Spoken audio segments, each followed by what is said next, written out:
So yeah, you should obviously taste some of these things since I'm talking about it. So this is I guess we can do them if you want to do them side by side. So this is the '06 Monument Tree. And this is the first '06 I picked. That, again, came in at 22.6. The vineyard manager thought I was insane. I thought I was insane, to be honest. I was like, what am I, they were, again, it's 13% alcohol. And I don't, again, not to be fixated on the alcohol aspect, it's just that they seem like they're, again, it has this kind of energy about it that I like. Yeah. And maybe, I mean, I don't think I've gone too far to the extreme. I was tasting, Jeremy Sess was here, and I was asking about the wines, and so what would you want more out of these? And he was like, these are kind of, I mean, on the cusp for him of maybe not particularly this wine, but others of like, just you're at the limit for him. On the limit of ripeness. Yeah, the limit of going too far. Yeah. And it's like, obviously it's a European palate and, approaching it, but you take that with a grain of salt, but I think it's something that, I liked, the fact that you liked the wine, but I think it kind of was reiterating the fact that I think I found kind of the direction that the wines to go. Yeah, I mean the wines are less ripe in comparison, but they're not unripe wines. When you smell the wines, there's a vibrant. You smell California still. It's not pretending to be Burgundy, but whether it's 22 or 23 bricks or whatever that measurement is, it doesn't matter. It's just the way that how the wine appears. And these wines to me are balanced and red fruited and still have that kind of core of vibrant fruit. So for me, I'd agree. I wouldn't want the wine any riper, but I think it has that kind of general character of richness and fruitiness. But then it's clean on the palate. It doesn't leave your mouth kind of feeling like you had dessert. It leaves your mouth ready to eat more food. That's one thing I noticed about some of the people I think associate Burgundy. Just it's light and thin, so it's Burgundian. Yep. So you make a really light, thin wine here. It's Burgundian. Well, I mean, I don't think this wine's got great Pinot Noir color. It's not like I thought these wines were gonna be a lot lighter. They're certainly lighter bodied, but my classic thing was like having these wines with like roasted chicken. Yeah. I noticed about some of those wines I'm referencing is like they seem to get fruitier with food. It's like the acid just kind of cuts through all the fat and just kind of makes this great experience. And again, the whole food wine pairing, people talk about it, but I think it gets lost when you start. I mean, for wine's fatter than your food, you got a problem for me. And so, for me, kind of that correlation of you got this food that's fat and you've got this great acidity that kind of cuts through it, but then the fat's kind of like lessening the tannin in the wine. So that's just great synergy of food and wine. I think it should be. And I think some of my earlier Pinot Noir, as an example, just wasn't kind of giving that nerve kind of energy that kind of was giving that kind of cut that made them really refreshing to drink. My business partner always talks about every time he tastes, not particularly just our wines, but a wine, whether it be from Burgundy or the Rhone or Barolo or something like that, then thinking about what you want to eat with it. It just kind of invokes you to kind of, and that's what I want people to have the wine. They go, God, this is what I want to have this with, as opposed to just an aperitif that's, fine on its own, I guess, in some sense, but to me, that's not what it's about. Yeah. It's never what's attracted me. I think it's going to be really interesting to see how these wines age.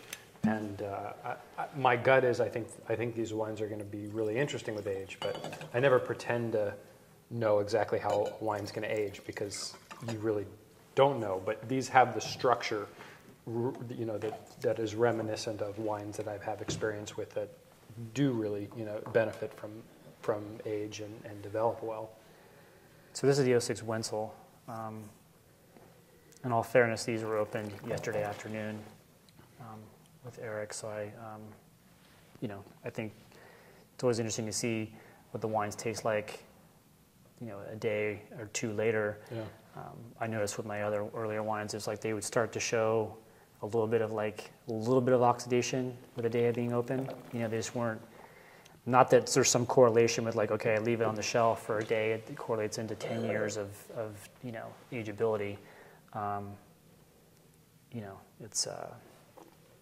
One thing I like about it is you don't smell or taste oak, and you know, oak to me is something that when it's used best, you don't notice it. But if it wasn't used, you know, you would notice something was missing.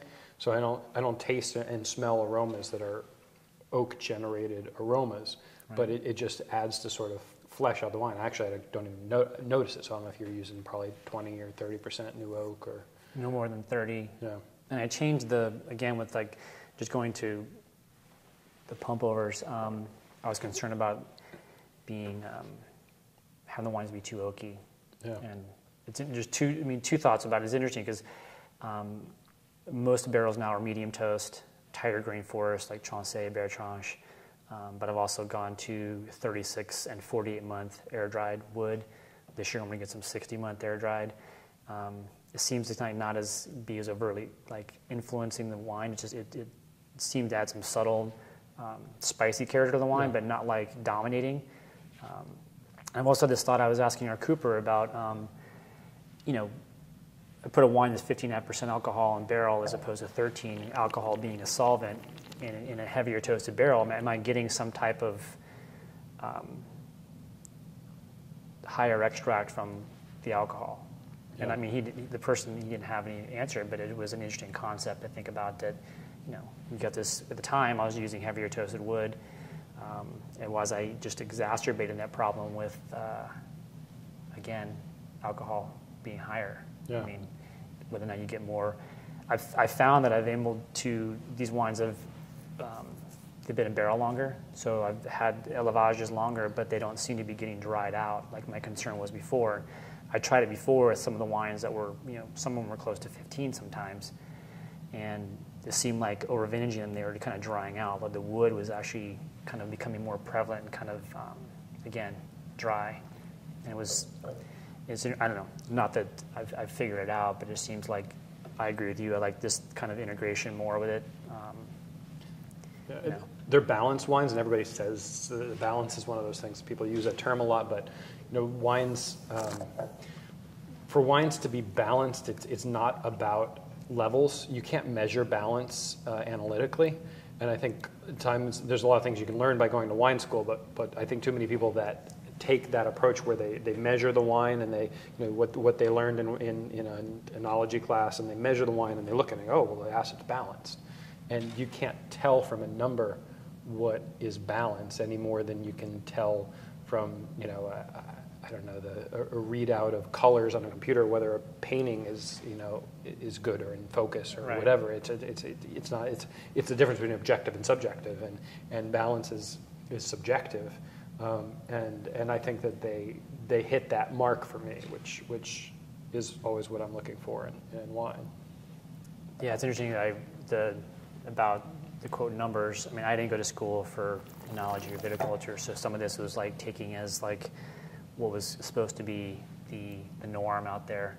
And to make a wine that's 3.6 pH, a TA of 6.5 or 0.65, depending on what you use.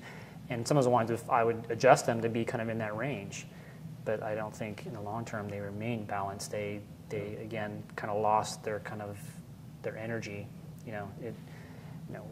Not sure. Again, these things are going to make old bones. People ask me about the wines as well. I'm like, I don't know. I mean, I feel like they're going to have a better chance at it, at least with some of the, the pHs are infinitely lower than I was making before. They're unadjusted, and it also depends on how you like to drink your wine. I tell people, I mean, if you want to pull these and go, have them some food, put them in a decanter, see how they evolve. And I'm as interested in some other people to see what they're going to be like in a few years, for sure. I really like drinking the wines, which is, not all the wines that I buy and sell